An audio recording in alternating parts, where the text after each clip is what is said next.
கர்த்தருடைய நாமத்துக்கு ஸ்தோத்திரம். கர்த்தர் நல்லவர். கர்த்தர் நல்லவர். அவர் கிருபை என்றும் உள்ளது. அவர் கிருபை என்றும் உள்ளது. நன்றி தகப்பனே, இந்த நாளுக்கு ஸ்தோத்திரம். இந்த நாளும் தலைப்பு என்ன அப்படின்னு பார்த்தீங்கன்னா, அன்பும் பரலோகம். அன்பும் பரலோகம் ரெண்டும் இணைந்து தான் இருக்குது. அப்போது நம்ம இன்னைக்கு ஒரு பாட்டு பாடிட்டு ஆரம்பிப்போமா? ஒரு பாட்டு கொஞ்சம் ஒரு பழைய பாட்டு தான், தெரிஞ்சவங்க சேர்ந்து பாடலாம். பரலோகமே என் சொந்தமே என்று காண்பேனோ,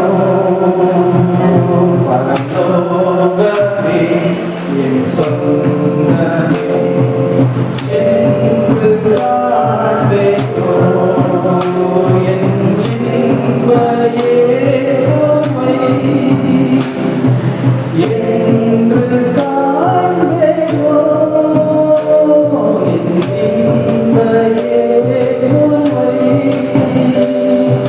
என்று காண்பேனோ, பரலோகமே என் சொந்தமே என்று காண்பேனோ,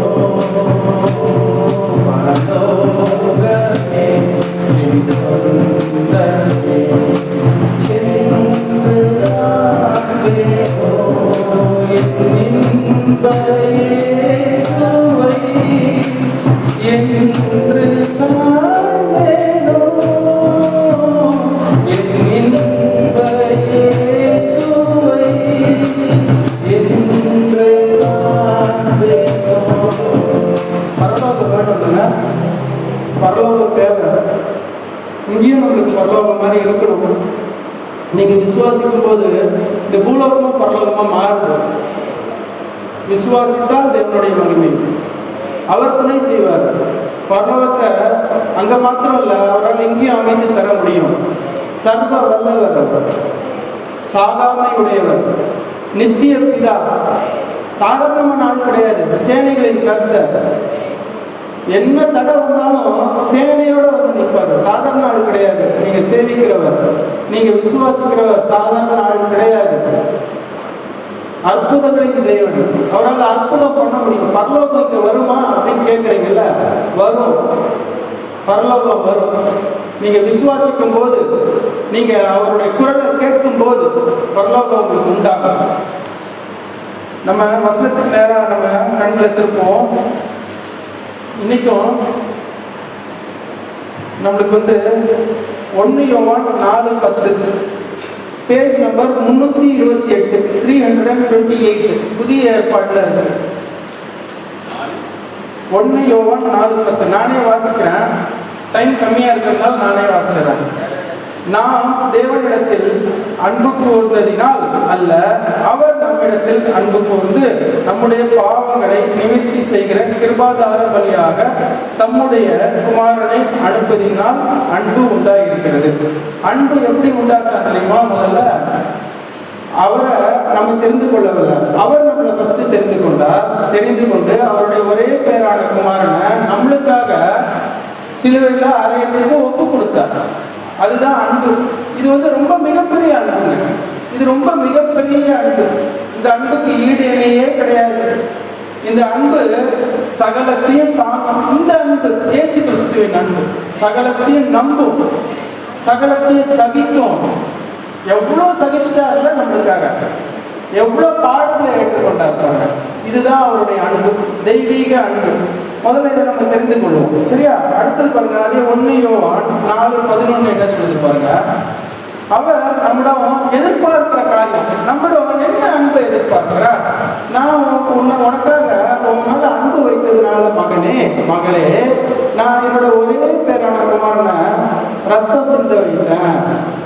ஒரே பேரான குமாரா உங்களுக்காக மரித்தார். மரித்து உங்க பாவங்கள் எல்லாம் கழுவப்பட்டது. இன்றைக்கு நீங்க பாவம் இல்லாம நீதிமான்களா நிற்கிறது அவருடைய சுத்த கிருபை. அவருடைய சுத்த கிருபை. அப்போ எனக்காக நீ ஒன்று செய்வாயா மகனே, எனக்காக நீ ஒன்று செய்வாயா மகளே சொல்றாரு பாருங்க. பிரியமானவர்களே, தேவன் விதமாய் நம்மிடத்தில் அன்பு கூர்ந்திருக்க நாமும் ஒருவரிடத்தில் ஒருவர் அன்பு கூற கடனாளியாய் இருக்கிறோம். ஒருவரிடத்தில் ஒருவர் அன்பு கூற கடனாளியாய் இருக்கிறோம். உங்க மேல இருக்கிற கடமையை வந்து சொல்றாரு. என்னுடைய கடமை என்ன? நான் ஒருத்தர் மேல ஒருத்தர் நான் அன்பா இருக்கணும். என்னுடைய அயலான் இடத்துல நான் அன்பா பழகணும். என்னோட சகோதரன் இடத்துல நான் அன்பா பழகணும். என்னோட குடும்பத்துல நான் அன்பை தெரிவிக்கணும். என்னோட பிள்ளைங்க கிட்ட நான் அன்பா இருக்கணும். என்னோட தகப்பன் தாய் கிட்ட நான் அன்பா இருக்கணும். என்னோட ஆபீஸ் வேலை ஸ்தலத்துல நான் அன்பை தெரிவிக்கணும். என்னோட எதிரி கிட்ட நான் அன்பா இருக்கணும். எல்லாரிடத்துலையும் ஒருவரோடு ஒருவர் உங்க மேல விழுந்த கடமை. பிரியமானவர்களே, தேவன் இவ்விதமாய் நம்மிடத்தில் அன்பு கூர்ந்திருக்க அவர் நம்மிடத்துல எப்படி அன்பு கூர்ந்தாரா தெரியுமா? நான் பாவிதான், நான் அவருக்கு விரோதமாக செயல்களை செய்கிறவன் தான். ஆனாலும் என்னை நேசித்ததுனால நான் பொல்லாப்புனால பிறந்த வேணாம், சரியா? என் இருதயம் பொல்லாப்பா தான் இருக்குது. ஆனா நான் உன்னை நேசிக்கிறேன் மகளே, நான் உன்னை நேசிக்கிறேன் மகளே, அதனால நான் உனக்காக வரேன். இந்த இருதயத்தை மாத்துறதுக்கு என்னால முடியும். ஆனா என்னோட ரத்தம் சிந்தப்பட வேண்டும். இந்த இருதயத்துல இருக்க அழுக்க நான் வந்து கழுவ முடியும். ஆனா என்னோட ரத்தத்தை நான் சிந்தி, அதனால நான் உன்னை மீட்டு கொண்டேன். பரலோகம் எப்படி கிடைச்சது பார்த்தீங்களா? அவர் அன்பு வைத்ததுனாலதான் நம்மளுக்கு கிடைக்குது பரலோகம். அதனாலதான் அன்பும் பரலோகமும். அவர் அன்பு வைக்கிறார் நம்ம மேல, அதனால நம்மள பரலோகத்துக்கு இன்னைக்கு கூட்டு போறாருங்க. நம்மளுக்கு இன்னைக்கு பாதை காட்டப்படுது. இன்னைக்கு வெளிச்சம் போட்டு பாதையை காட்டுறாரு பாருங்க. ஒருவரிடத்தில் ஒருவர் அன்பு கூற கடனாளியா இருக்கிறோம். அப்போ இதை நீங்க தெரிந்து கொள்ளுங்க, சரியா? அப்போ அடுத்தது பாருங்க. இப்போ இப்போ வந்து நம்ம கேட்கலாம், சரி அன்பா இருக்க சொல்றாரு, ஒருத்தரோடு ஒருத்தர் அன்பா இருக்க சொல்றாரு. இந்த அன்பா இருக்கிறதுனால எனக்கு என்ன நன்மை உண்டாக போகுது? நான் அன்பா இருக்கிறதுனால என்ன டேக் இட் ஃபார் கிராண்டட் ஆக்கிடுறாங்களே. டேக் இட் ஃபார் கிராண்டட் அப்படின்னா தமிழ்ல என்ன? எடுப்பார் கைப்பிள்ளையா? தமிழ்ல என்ன? Take it for granted. இழிச்ச வாயன். கரெக்ட். இழிச்ச வாயனா என்ன நினைச்சிடுறாங்க? நான் அன்பா இருக்கிறேன், அன்பை தெரிவிக்கணும்னு நான் நினைக்கிறேன், நான் பாசமா நடந்துக்கணும்னு நினைக்கிறேன். ஆனா இன் ரிட்டர்ன் எனக்கு வந்து அன்பு எனக்கு வர்றது இல்லைங்க. என்னை இழிச்ச வாயன்னு நினைச்சு என்னை உதாசீனப்படுத்திடுறாங்க. இவன் இப்படிதான், இவனை ஈஸியா ஏமாத்திடலாம் பார்த்தீங்களா? அந்த மாதிரி நினைக்கிறேன்.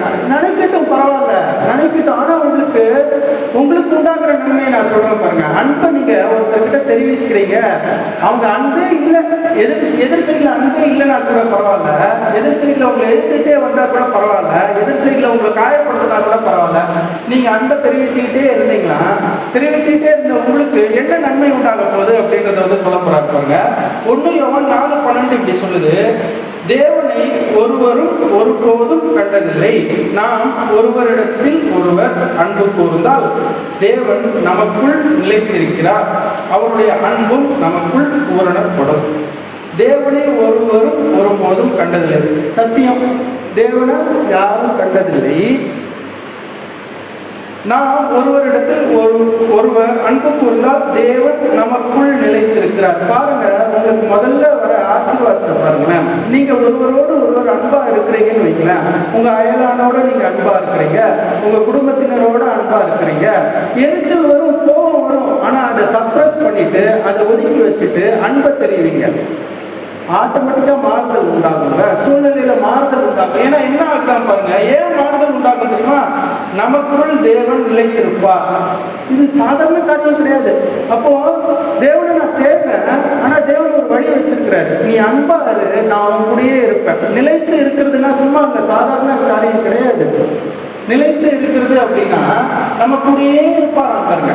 நம்ம கூடயே இருக்கும்போது என்ன ஆகும் தெரியுமா?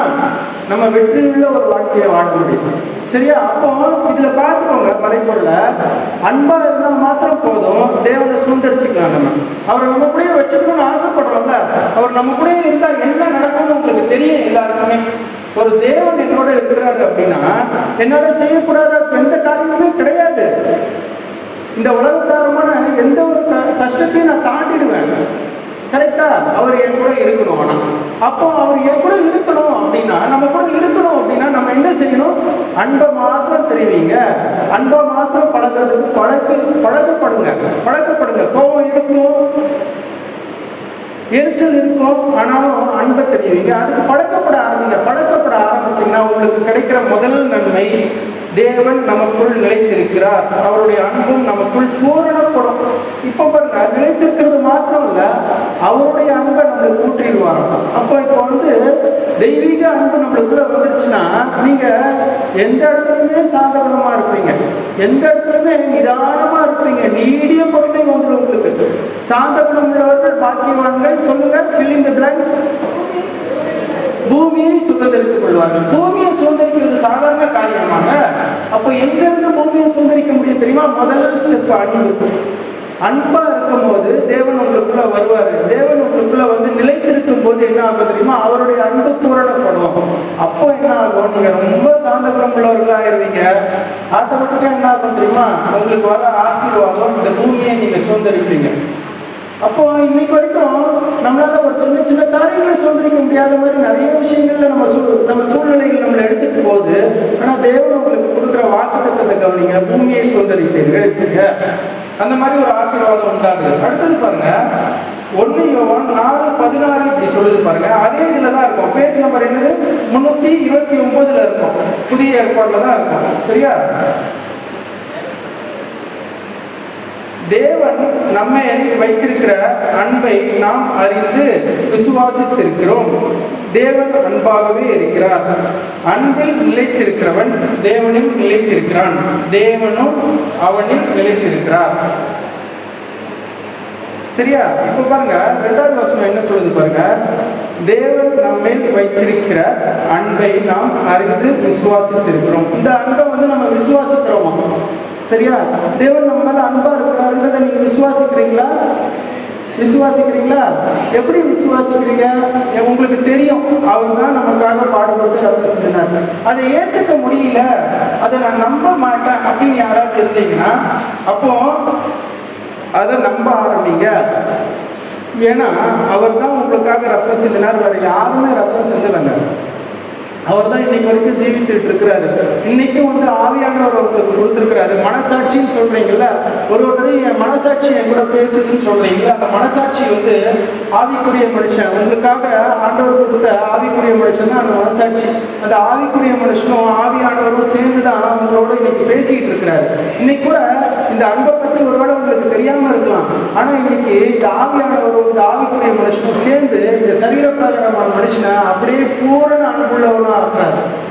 பூரண அன்பு, சாதாரண அன்பு கிடையாது, தெய்வீக அன்பு. சரியா? அப்போ என்ன அன்பு பாருங்க, தேவன் நம்மேல் வைத்திருக்கிற அன்பை நாம் அறிந்து விசுவாசித்திருக்கிறோம். தேவன் அதை விசுவாசிக்கும் போது, சரியா, தேவன் அன்பாகவே இருக்கிறார். அன்பில் நிலைத்திருக்கிறவன் தேவனில் நிலைத்திருக்கிறான், தேவனும் அவனில் நிலைத்திருக்கிறார். இப்ப பாருங்க, முதல்ல வசனம் தேவன் நமக்குள் நிலைத்திருக்கிறார்னு வந்துச்சு, முதல் பிராமிஸ். இப்போ என்ன சொல்றாரு பாருங்க, அடுத்த வார்த்தையில அன்பில் நிலைத்திருக்கிறவன் தேவனில் நிலைத்திருக்கிறான். இப்ப 2வது ஆசீர்வாதம் என்ன தெரியுமா? நம்ம அவர்களை கட்டப்படுற ஒரு காரியம் நடக்குது. நம்ம அவர்களை கட்டப்படுறோம் அப்படின்னா நம்ம என்ன பண்ணுவோம் தெரியுமா? வார்த்தையில கட்டப்படுவோம், வார்த்தையை விசுவாசிக்க ஆரம்பிப்போம். புரியுதா? அன்பு இருக்கும்போது அன்பு சகலத்தையும் தாங்கும், சகலத்தையும் சகிக்கும் மாத்திரம் கிடையாது, சகலத்தையும் நம்புவோம். நம்ப முடியாத காரியங்கள் இருக்குதா வாழ்க்கையில? நம்ப முடியாத வசனங்கள் இருக்கிறதா? நான் நிர்மூலமான காரியங்களை கட்டுகிறேன் அப்படின்ற வசனத்தை நம்ப முடியலையா? அப்ப அன்பு இல்லையோ அப்படின்னு சோதிச்சு பாருங்க. சரியா? அப்ப அன்பு இருக்கும் போது என்ன ஆகும் தெரியுமா? அவர்ல நம்ம கட்டப்படுற ஒரு காரியம் இருக்குது. சரியா? விசுவாசிக்கிறோம், தேவன் அன்பாகவே இருக்கிறார், அன்பில் நிலைத்திருக்கிறவன் தேவனில் நிலைத்திருக்கிறான். அவர்ல நிலைத்திருக்கிறது அப்படின்னா கட்டப்படுற ஒரு காரியம். அதாவது நான் நிர்மூலமானவைகளை கட்டுகிறேன்னு சொல்ற அந்த வார்த்தையை நீங்க அப்படியே விசுவாசிக்க ஆரம்பிப்பீங்க. ஏன்னா அன்பு சகலத்தையும் நம்பும். தெரியுதா? அப்போ இந்த வார்த்தையை நம்பும் போது, இந்த வார்த்தையை நீங்க விசுவாசிக்கும் போது உங்க சூழ்நிலைகள் எவ்வளவு மோசமாக இருக்கலாம், எவ்வளவு மோசமாக இருந்தாலும் சரி, அதை வந்து அவர் கோணலானவைகளை செவ்வையாக்கி உங்களுக்கு உண்டான பாதையை உங்களுக்கு காட்டுவாருங்க. அப்போ இப்போ வந்து கோணலான வழிகள் என்ன தெரியுமா? இந்த கோணலான வழிகளை வந்து மாத்தினா என்ன தெரியுமா? பரலோகம் கிடைக்குங்க. சாதாரண விஷயம் கிடையாது. கோணலான வழிகள் நிறைய இருக்கு, நிறைய மாறுபாடுகள் இருக்கு.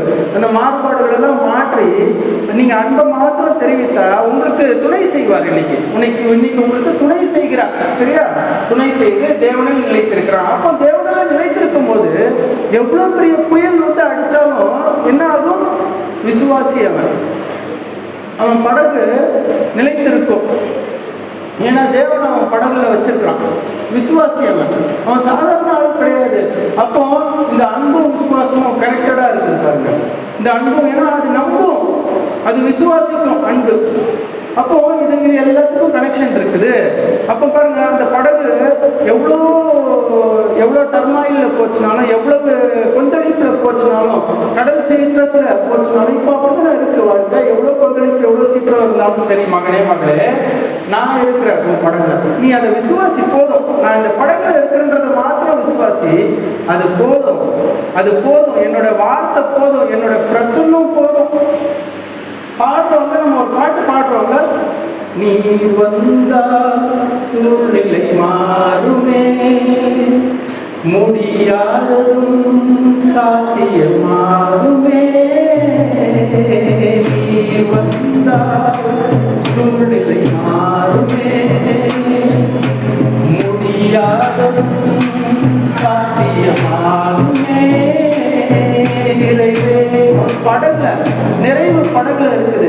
குறைவு எல்லாம் ஒழிந்து போகுது. இன்றைக்கு குறைவு எல்லாம் ஒழிந்து போகுது. கோணலான வழிகள் எல்லாம் மாறுதுங்க, மாறுது. மாற்ற அன்பு உள்ள வருது. சூழ்நிலை மாற்றுற அன்பு இது. குறைவுகளை பார்க்காத அன்பு, நிறைவை மாத்திரமே பார்த்து நிறைவை பற்றி கொள்ளும் அன்பு இது. குறைவுகளை பார்க்காது. நிர்மூலமானவைகளை கட்டுகிறேன்றதை மாத்திரமா பார்க்கும். நிர்மூலமானவைகளை பார்க்காது. அதை கட்டுறேன்னு சொல்றவரை பார்க்கும் அந்த அன்பு. அந்த அன்புல உங்களை இன்னைக்கு கட்டுறாருங்க, இன்னைக்கு கட்டுறாரு அந்த அன்புல. அப்போ அடுத்தது பாருங்க, மூணாவதா என்ன சொல்லப்படுது பாருங்க. அதே 1 யோவான் 4:17 இப்படி சொல்லுது.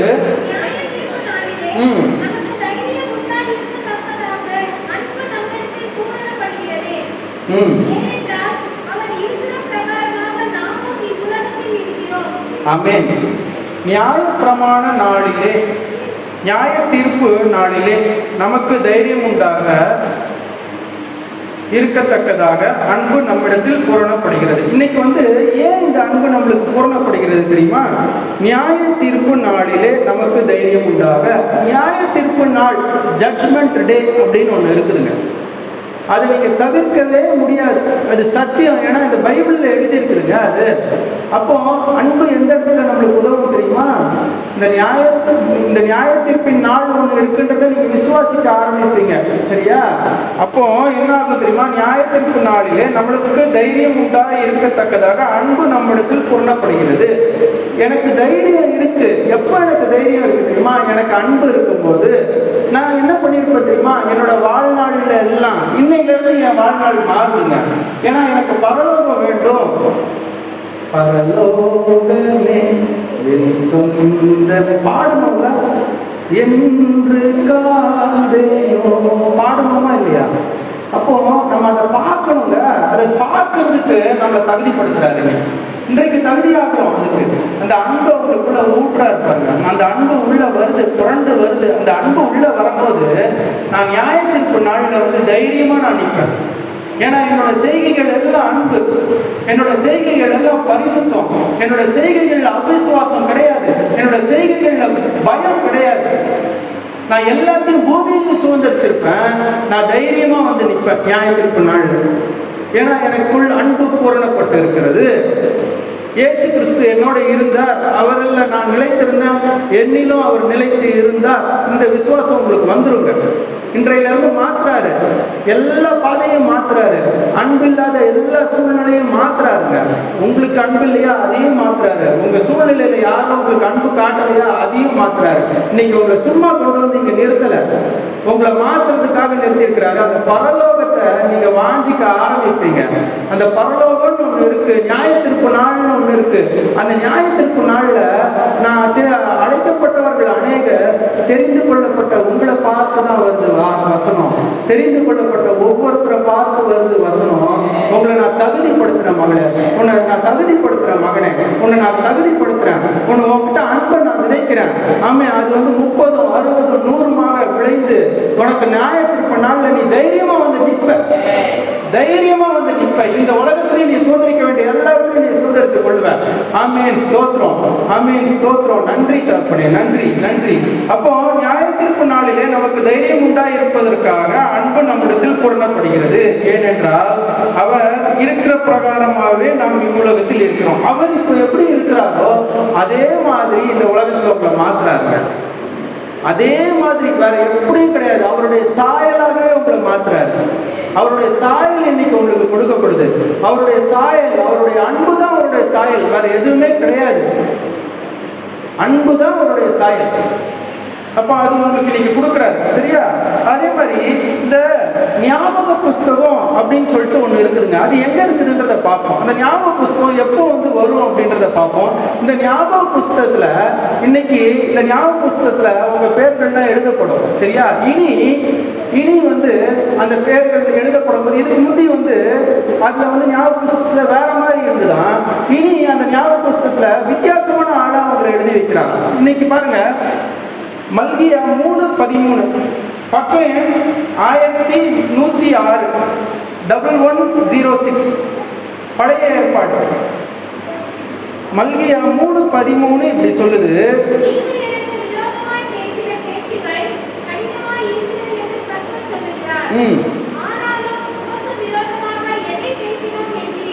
நீங்கள் எனக்கு விரோதமாய் பேசின பேச்சுக்கள் கடினமாய் இருக்கிறது என்று கர்த்தர் சொல்லுகிறார்.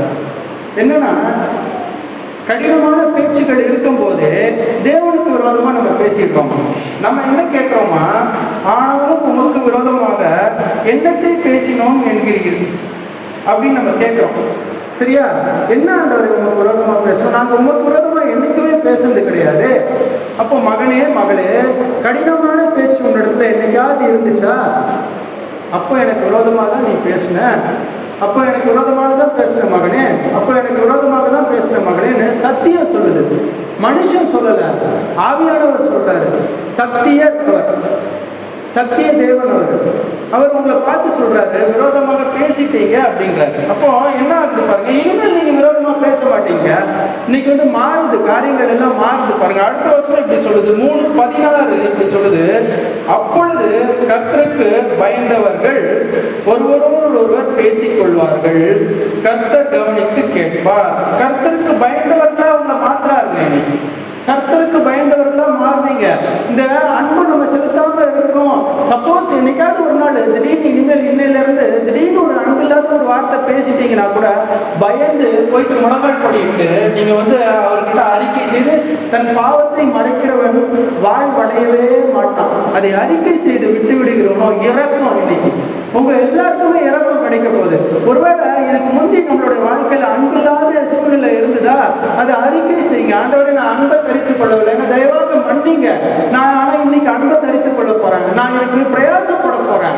நான் ஒரு ஸ்டெப் எடுத்து வைக்கிறேன். ஆண்டவரே, நான் அன்பா நடந்துக்கணும்னு நினைக்கிறேன், கடினமா நடந்துக்க கூடாதுன்னு நான் நினைக்கிறேன். எனக்கு நீங்க ஒத்தாசை புரியுங்கன்னு சொல்லும் போது உங்க வாழ்க்கையே மாற்றுவாருங்க. உங்க வாழ்க்கையே மாறுது. உங்க வாழ்க்கையே மாறுது. ஒப்பு கொடுக்கணும். ஆனா ஒப்பு கொடுக்கும்போது உங்க வாழ்க்கையை அப்படியே டர்ன் பண்ணுவார் பாருங்க. அப்போ கர்த்தர் கவனித்து கேட்பார். சரியா? அப்பொழுது கர்த்தருக்கு பயந்தவர்கள் ஒருவர் பேசிக் கொள்வார்கள். 3:16 இப்படி சொல்லுது, கர்த்தர் கவனித்து கேட்பார். கர்த்தருக்கு பயந்தவர்களுக்காகவும் அவருடைய நாமத்தை தியானிக்கிறவர்களுக்காகவும் ஞாபக புஸ்தகம் ஒன்று அவருக்கு முன்பாக எழுதப்பட்டிருக்கிறது. ஞாபக புஸ்தகம் இருக்குதா? அப்போ எதுக்காக தெரியுமா அந்த ஞாபக புஸ்தகம் இருக்குது? அந்த ஃபைனல் டே, ஜட்ஜ்மெண்ட் டேல நம்ம போய் நிற்போம். சரியா? ஜட்ஜ்மெண்ட் டேக்கு தமிழ்ல என்னது? நியாயத்தீர்ப்பு நாள். நியாயத்தீர்ப்பு நாள்ல நம்ம போயிட்டு நிற்கும் போது இந்த புஸ்தகமும் திறந்து வைக்கப்படும். இன்னைக்கு பாருங்க, நம்மளுக்கு எதிராக இருக்கிற எல்லா கையெழுத்தையும் மாற்றுறாருங்க. அன்பு இல்லாம இருந்தீங்களா, உங்களை அன்பா மாற்றுறாரு, அவருடைய சாயலாவே மாற்றுறாரு. அதனால இனிமேல் உங்க ஞாபக புஸ்தகத்தை என்ன எழுதி வச்சிருக்கிறாரு தெரியுமா? என் மகன் அன்பானவன், என் மகன் அன்புனால பேசினா, என் மகன் அன்புனால அவனுக்கு எதிராக ஒருத்தன் பேசினா, XYZ ஒருத்தன் பேசினா, ஆனாலும் அந்த இடத்த அன்பை தரித்து கொண்டான் என் மகன், இந்த மாதிரி எழுதி வைக்கப்பட்டிருக்குங்க. இந்த மாதிரி காரியங்கள் அந்த ஞாபக புஸ்தகத்தில் எழுதி வைக்க போறாரு. ஏன்னா உங்களை அப்படிதான் தகுதிப்படுத்த போறாரு. அதுக்காக தான் அந்த ஞாபக புஸ்தகம் ஒன்று இருக்கு மகளே, ஞாபக புஸ்தகம் ஒன்று இருக்கு மகளே. அதனால நீ கர்த்தருக்கு, அப்பொழுது கர்த்தருக்கு பயந்தவர்கள் ஒருவரோடு ஒருவர் பேசிக்கொள்வார்கள். எப்படி பேசுவாங்க தெரியுமா? அன்பாக தான் பேசியிருப்பாங்க. அதுதான் அந்த ஞாபக புஸ்தகத்தில் இருக்கும். பழைய எல்லா கோணல் வழிகள் எல்லாத்தையும் கிரிக்கிடுவார். அது இன்னைக்கு கலைத்து போடுறாரு. அதாவது உங்களுடைய பாவங்களை முதுக்கு பின்னாடி தான் எறிவார். அவர் ரொம்ப சாதாவாக அதை பண்ணிடுவார். ஆனால் நம்ம அதை ஒப்பு கொடுக்கணும். ஒப்பு கொடுக்கும்போது நம்மளை மாற்றுறது மாத்திரம் இல்லை, நம்மளுடைய பழைய பாவங்களை குற்ற மனசாட்சியை கொண்டு போடுறவன் பிசாசுங்க. குற்றப்படுத்தி காட்டுறவன் பிசாசு. இன்னைக்கு ஆவியானவர்களோட பேசிட்டு இருக்கிறாரு. சரியா? உங்களை குற்றப்படுத்தலை, உங்களை மாத்துறாரு. அவருக்கு அதுதான் பாயிண்ட். அதுதான் பாயிண்ட்டுக்கு கொண்டு போய் சேர்க்கணும். அந்த எண்ட் பாயிண்ட்டுக்கு கொண்டு போய் சேர்க்கணும் அப்படின்னா உங்களை மாற்றணும். அப்போ அந்த நியாயத்திற்கு நாளில் நீங்க தகுதி உள்ளவரும் ஆகுறீங்க. அப்போ அந்த பாட்டு பாடுறீங்கல்ல, பரலோகமே என் சொந்தமே என்று காணுவீங்க. நீங்க அந்த பாட்டு நீங்க பாடினபடியே நீங்க விசுவாசத்தை தான் பாடுவீங்க. அந்த விசுவாசம் உங்களை ரட்சிக்குது, அந்த அன்பு உங்களை ரட்சிக்குதுங்க. அந்த அன்பு சரியா? அப்போ இப்போ பாருங்க, யோவான் 4:18 இப்படி சொல்லுது, அன்பிலே பயம் இல்லை, பூரண அன்பு பயத்தை புறம்பே தள்ளும், பயமானது வேதனை உள்ளது, பயப்படுகிறவன் அன்பில் பூர்ணப்பட்டவன் அல்ல. அப்போ பாருங்க, இப்போ மூணாவது நன்மையை என்ன சொன்னார் தெரியுமா? முதல்ல நீங்க அவர்ல நிலைத்திருப்பீங்கன்னு சொன்னாரு. ரெண்டாவது நன்மை, அவர் உங்களில் நிலைத்திருப்பாரு, நீங்க கட்டப்படுவீங்க அவருக்குள்ள அப்படின்னு சொன்னாரு, அன்புல இருக்கும்போது. மூணாவது நன்மை என்ன அப்படின்னா, அன்புல இருக்கும்போது பரலோக ராஜ்யத்துக்கு நீங்க தகுதி உள்ளவர்கள் ஆயிடுவீங்க அப்படின்றாரு. பரலோக ராஜ்யத்தை சுதந்திரித்துருவீங்கன்னு மூணாவது சொன்னாரு. நாலாவது என்ன சொல்றாரு தெரியுமா? அன்பு இருக்கும்போது பயம் உங்களுக்கு இருக்காது அப்படின்னு சொல்றாரு. அன்பு இருக்கும்போது அது அன்பு சகலத்தையும் நம்பும், பயப்படாது. நிர்மூலமான காரியத்தை பார்த்துச்சுன்னா நிர்மூலமானவர்களை கட்டுகிறவரை பார்க்க ஆரம்பிப்பாங்க. அப்போ இன்னைக்கு என்ன உங்களுக்கு கொடுக்கப்படுற ஆசீர்வாதம் என்ன தெரியுமா? உங்களை அன்புள்ளவர்களை மாற்றி, சரியா, பயம் இல்லாதவர்களை மாற்றி, விசுவாசம் உள்ளவர்களாக மாற்றி. எங்க இருந்து விசுவாசம் வரும்னு கேட்டீங்க பார்த்தீங்களா? எப்படி இந்த விசுவாசத்தை துவக்கிறாரு? இன்னைக்கு துவக்கிறாருங்க. அந்த விசுவாசத்தை அன்புல இருந்து துவக்கிறாரு. அன்பானவர்களை மாற்றி, பயம் இல்லாதவர்களை மாற்றி, விசுவாசம் உள்ளவர்களை மாற்றி, அதுக்கு அடுத்தது நிர்மூலமானவர்களை கட்டுகிறவர்களை அவங்களை மாற்றிடுறாரு. இந்த வசனம் செயல்படும். இன்னைக்கு உங்களுக்கு இனிமே இந்த வசனம் செயல்படும். நிர்மூலமான காரியம் கிடையாது இனிமே நம்ம வாழ்க்கையில. அப்போ பாருங்க, அன்பிலே பயமும் இல்லை, பூரண அன்பு பயத்தை புறம்பே தள்ளும், பயமானது வேதனை உள்ளது. இந்த வேதனையுள்ள அந்த பயம் இருக்கு பார்த்தீங்களா? ஐயோ எனக்கு என்ன ஆயிடுமோ, நாளைய தினத்தை குறித்து கவலை இருந்துகிட்டே இருந்துச்சுல்ல, நாளைய தினத்தை குறித்து கவலைப்படாது, முடிச்சிட்ட. அன்பு உள்ள வந்துருச்சுங்க, பயம் வெளியில போயிருச்சு, விசுவாசம் உள்ள வந்துருச்சு. நாளைய தினத்தை குறித்து நான் கவலையே பட மாட்டேன். எனக்கும் நாளைய தினத்துக்கும் சம்மந்தமே கிடையாது. எனக்கும் நாளைய தினத்தை குறித்து கால்குலேஷன்ஸுக்கும் சம்மந்தமே கிடையாது. நாளைய தினத்தை குறித்து எனக்கு சம்மந்தமே கிடையாது. இன்றைக்கு என்ன மூச்சை தந்தவர் என் தேவன், இன்றைக்கு என்னோட பேசிட்டு இருக்கிறவர் என்ன உன்னதமானவர். அவர் உயிருள்ள தேவன், ஜீவித்துட்டு இருக்கிற தேவன் உள்ளே என்னையும் பார்த்து பேசிட்டு இருக்கிறாரு. அன்பை உனக்கு கொடுத்துட்டோம். அவனை நாளைய தினத்தை குறித்து உனக்கு பயம் இனிமேல் கிடையாது. அவன் என்னை எழுத்துட்டு வந்துருவானோன்ற பயம் இனிமேல் உனக்கு சுத்தமா இருக்காது. ஐயோ நாளைக்கு நிர்மூலமாகி போயிடுவேணும் அப்படின்ற அந்த பயம் சுத்தமா இருக்காது. ஐயோ என்னோட எதிர்காலம் என்ன ஆகுமோ அப்படின்ற பயம் ஒண்ணுமே இருக்காதுங்க. பயம் எதுவுமே இல்லாதபடிக்கு இன்னைக்கு உங்களை மாத்துறாருங்க. அன்பை கொடுத்து எல்லாவற்றையும் மாத்துறாரு. நாலாவது நன்மை, அன்புனால நாலாவது நன்மை, பயம் வெளியில போகுது. சரியா? அப்போ அடுத்தது இப்போ ஒரு முக்கியமான ஒரு விஷயத்துக்குள்ள போறதுக்கு முன்னாடி இந்த ஒரு பயத்தை குறித்தும் ஒரு அன்பை குறித்தும் ஒரு பாடல் இருக்கு. சரியா? அஞ்சிடேன் அப்படின்னு சொல்லிட்டு ஒரு பாடல் இருக்கு. அந்த பாடலை நம்ம பாடி நம்ம அடுத்த பாட்டுக்குள்ள போவோம். சரியா? அந்த பாட்டு எல்லாருக்கும் உங்களுக்கு தெரியுமா? இருள் சூழ்ந்த லோகத்திலே இமை பொழுதும் தூங்காமல் கண்மணி போல என்னை கர்த்தரே சுகாத்தாரே, கானங்களால் நிறைவே காலம் காலமெல்லாம் பாடிடுவே நன்றியே. அன்பு அன்பு என்னோடு அன்பு என்னோடு இருக்கு, நான் பயப்பட மாட்டேன். அஞ்சிடே என்னோடு இருப்பதா இருள் சூழ்ந்த லோகத்திலே இமை பொழுதும் தூங்காமல் கண்மணி போல என்னை கண்டனே சுக்காதாரே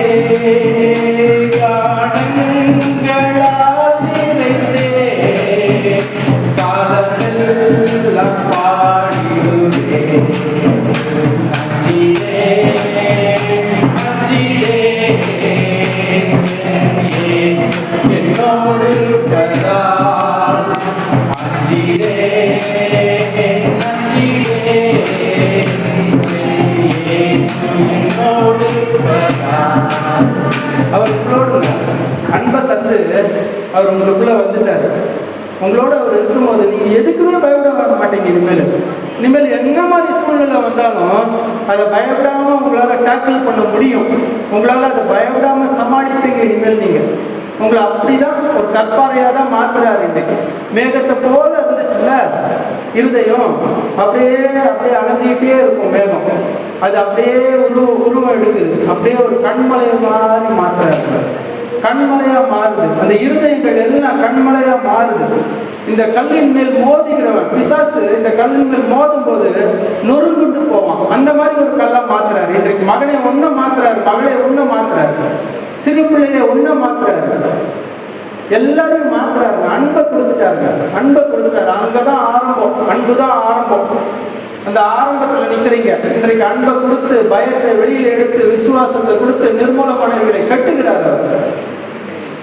விசுவாசிக்கும் போது கேட்குறீங்களே, தேவனுடைய மகிமையை காண்பாங்கிற வசனத்தை கேட்குறீங்களே, ஆண்டவரே விசுவாசம் எப்படி ஆண்டவரே எனக்கு வரும்? இன்றைக்கு உங்களுக்கு வெளிப்பட்டதா? விசுவாசம் எப்படி வருது தெரியுதா? இப்படிதான் ஆரம்பிக்கிறார் விசுவாசம். முதல்ல அன்பை கொடுக்குறாரு. முதல்ல அன்பு. அன்பு இருக்கும்போது சகலத்தையும் தாங்குது, சகலத்தையும் நம்புது. அப்போ நம்பும் போது பயம் அதுக்கு போயிடுது வெளியில. விசுவாசம் உள்ள வருது. இப்போதான் விசுவாசம் உள்ள வருது. இனிமே நீங்க எல்லாத்தையும் சுதந்திரிச்சிருவீங்க. வெளிப்பாடுகள் உங்களுக்கு இன்னைக்கு கொடுக்கப்படுற மண்ணா வெளிப்பாடு. இப்போ 4 காரியங்களை பார்த்தோம், சரியா? இப்போ 5வது ஆண்டவர் நம்மளோட முக்கியமான ஒரு காரியத்தை இடைப்படணும்னு விரும்புறாரு, சரியா? அது என்ன, அவருடைய விருப்பம் என்னவா இருக்கு அப்படின்னு சொல்லிட்டு பாருங்க. உங்க எல்லாருக்கும் சகோதரன் சகோதரிகள் இருக்கிறாங்களா? கூட பிறந்த சகோதரன் சகோதரிகள் இருக்கிறாங்களா? யார் யாருக்கெல்லாம் இருக்கிறாங்க? இருக்கிறாங்களா? இத்தனை பேருக்கு இருக்கிறாங்க. ஆல்மோஸ்ட் பாதி பேருக்கு இருக்கிறாங்க. கூட பிறந்த சகோதரன் சகோதரிகள் இருக்கிறாங்களா? அப்போ உங்களை நோக்கி இருக்கிறாங்களாமா? உங்களை நோக்கி வர தேவனுடைய சத்தத்தை கேளுங்க, சரியா? இப்போ என்ன சொல்றாரு பாருங்க.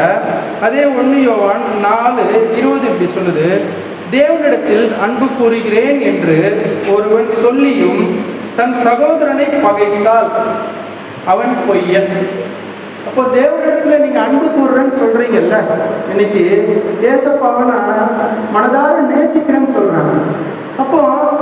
அப்போ நான் என்ன பண்ணணும்? என் சகோதரனை பகைக்காத மகனே, சகோதரனை பகைக்காத மகனே அப்படி சொல்றாரு பாருங்க. தன் சகோதரனை பகைத்தால் அவன் பொய்யன்.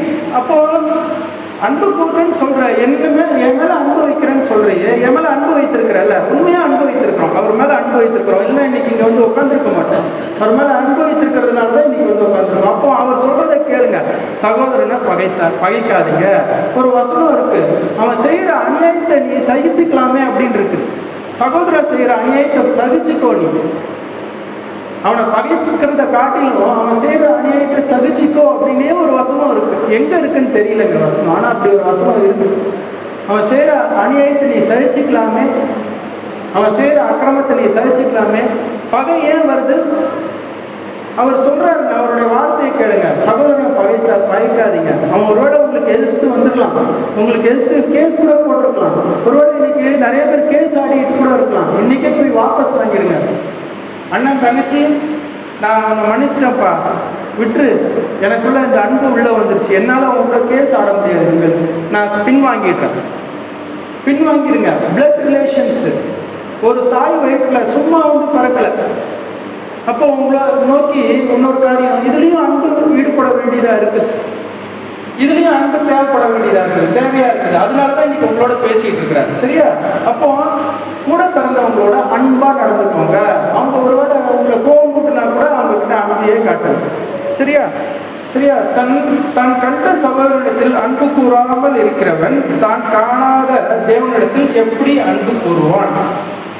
1 யோவான் 4:20. பேஜ் நம்பர் எடுத்து சொல்லுங்க. 329 4:20. தான் கண்ட சகோதரனிடத்தில் அன்பு கூறாமல் இருக்கிறவன் தான் காணாத தேவனிடத்தில் எப்படி அன்பு கூறுவான்?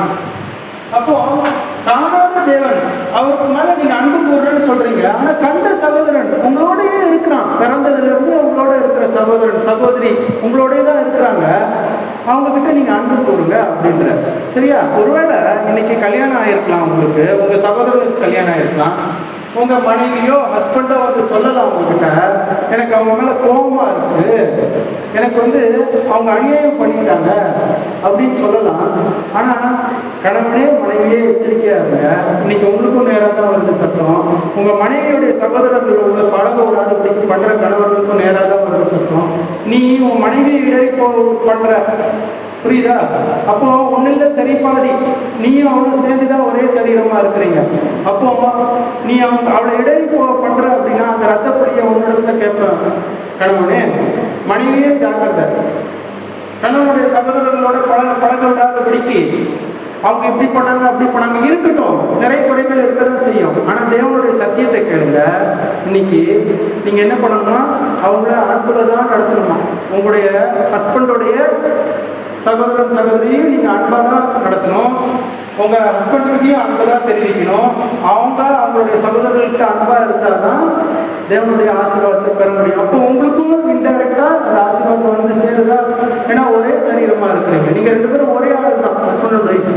அப்போ இந்த விஷயத்த சொல்லி கொடுக்குறாரு பாருங்க. இன்னைக்கு அடுத்தது பாருங்க, தேவனிடத்தில் நான் 4:21 இப்படி சொல்லுது. 1 யோவான் 4:21 அடுத்த வசனம், தேவனிடத்தில் அன்பு கூறுகிறவன் தன் சகோதரனிடத்திலும் அன்பு கூற வேண்டும் என்கிற இந்த கற்பனையை அவராலே பெற்றிருக்கிறோம். இது ஒரு கற்பனையாகவே சொல்றார். கற்பனை அப்படின்னா என்னன்னா கமாண்ட்மெண்ட், ஒரு ஆர்டரா சொல்றாரு. இப்போ என்ன சொல்றாரு பாருங்க, தேவனிடத்தில் அன்பு கூறுகிறவன் தன் சகோதரனிடத்திலும் அன்பு கூற வேண்டும் என்கிற இந்த கற்பனை அவராலே பெற்றிருக்கிறோம். இன்றைக்கு உங்களுக்கு கொடுக்கப்படுற கற்பனை இருக்காங்க. சரியா? அப்போ இந்த கற்பனையை வந்து பின்பற்றுங்க. அப்போ அன்புல நிலைத்திருக்கணும் அப்படின்றத வந்து சொல்றாரு. அன்புல நிலைத்திருக்கும் போது நான் உங்களை கட்டுவேன் அப்படின்னு சொல்லிட்டாரு. நீங்க நிலை கட்டப்பட்டிருக்கும் போது நீங்க என்ன புயல் வந்தாலும் அதை தாண்டுவீங்கன்றத சொல்லிட்டாரு. அவங்களுக்கு பரலோக நிச்சயத்தையும் கொடுத்துட்டாரு. இப்போ உங்க சகோதரர்கள்கிட்ட அன்பா இருங்க அப்படின்னு சொல்றாரு. இங்கேயும் அன்பை தான் தெரிவிக்கணும்னு சொல்றாரு.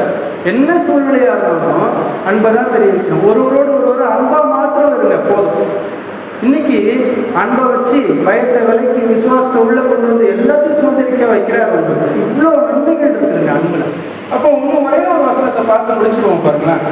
ஒரே ஒரு வசனம், யாக்கோபு 2:8. புதிய ஏற்பாட்டில் 313 பக்கம், 313.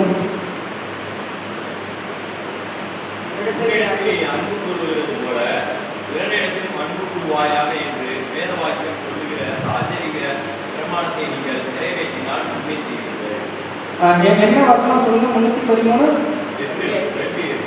2:8. உன்னிடத்தில் நீ அன்பு கூறுகிறது போல பிறனிடத்திலும் அன்பு கூறுவாயாக என்று வேத வாக்கியம் சொல்லுகிற ராஜரீக பிரமாணத்தை நீங்கள் நிறைவேற்றினால் நன்மை செய்வீர்கள். எவ்வளோ அருமையாக முடிக்கிறார் பார்த்தீங்களா? ராஜரீக பிரமாணமாக வச்சிருக்கிறார். அதை வந்து அதனாலதான் சொல்றாரு, இப்போ அன்பு இருக்கும்போது தான் பயம் வெளியில போகும், விசுவாசம் உள்ள வரும். விசுவாசம் உள்ள வரும்போது என்னதுங்க உங்களால் சுதந்திரிக்க முடியாம போகும்னு நீங்க நினைக்கிறீங்க? நான் இப்போ கொஞ்ச நேரத்துக்கு முன்னாடி ஒரு சாட்சி சொன்னேன்ல, நான் விசுவாசிச்ச வச்சு ஒரு படி எடுத்து வச்சவங்க. ஒண்ணுமே இல்லை, காற்றையும் காணல, மழையும் காணல, ஒண்ணுமே கிடையாதுங்க. 100% லோனை கொடுக்க முடியுமா ஒரு மனுஷனுக்கு? தேவனால தான் அதை பண்ண முடியும். எந்த மனுஷனாலையும் பண்ண முடியாது, எந்த மனுஷனாலையும் பண்ண முடியாது. 100% ஒரு காருக்கு வந்து லோனை வந்து கொண்டு வந்து கொடுக்க முடியாதுங்க. அது வந்து யாருக்கு ஒரு வேளை கொடுக்க முடியும் தெரியுமா? ஒரு வேளை பயங்கரமா சிவில் ஸ்கோர் வச்சிருக்கிறவனுக்கு, பயங்கரமான சம்பாத்தியம் இருக்கிறவனுக்கு பேங்க் பார்த்து பார்த்து கொடுக்கும். இங்க அப்படி கிடையாது. மனிதன் முகத்தை பார்க்கிறான், கர்த்தரோ இருதயத்தை பார்க்கிறார். இருதயத்துல விசுவாசத்தை கொண்டு வராரு பாருங்க. இன்னைக்கு அதுதான் பாயிண்ட். இன்னைக்கு இந்த அன்பை கொடுத்து பயத்தை வெளியில எடுத்து இருதயத்துல விசுவாசத்தை நிலைத்து இருக்கிற பண்றாரு, அவர் இருக்க பண்றாரு. ஏன்னா உங்களுக்கு வந்து உங்களை அவரோட நிலைத்திருக்கிறது மாத்திரம் இல்லை, பரலோகத்தையும் கொண்டு போகணும். பரலோகத்துக்கும் நீங்க சுதந்திரவாதிகள் ஆகணும் அப்படின்றது தான் அவருடைய சித்தமா இருக்குது. அப்போ இந்த ராஜரீக கற்பனையின்படி நாம் நடந்து கொள்வோம். சரியா? ராஜரீக கற்பனையின்படி நடந்து கொள்வோம். சரியா? ஒரு பாட்டோட முடிப்போமா? அதே பாட்டு தான். என்ன பாட்டு? முதல்ல ஆரம்பிக்கும் போது பாடணும்ல, அந்த பாட்டிலே முடிக்கும். சரியா? பரலோகமே என் சொந்தமே என்று காண்பேனோ, பரலோகமே என் சொந்தமே என்று காண்பேனோ, என் இன்ப இயேசுவை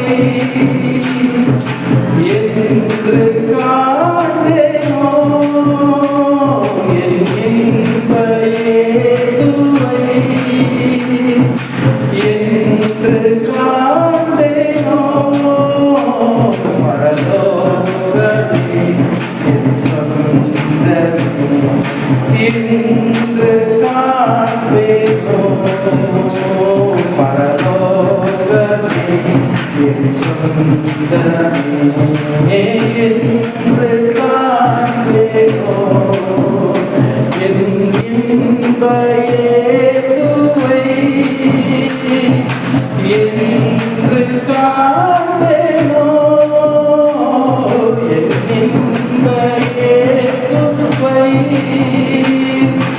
என்று காண்பேனோ, பரலோகமே என் சொந்தமே என்று காண்பேனோ.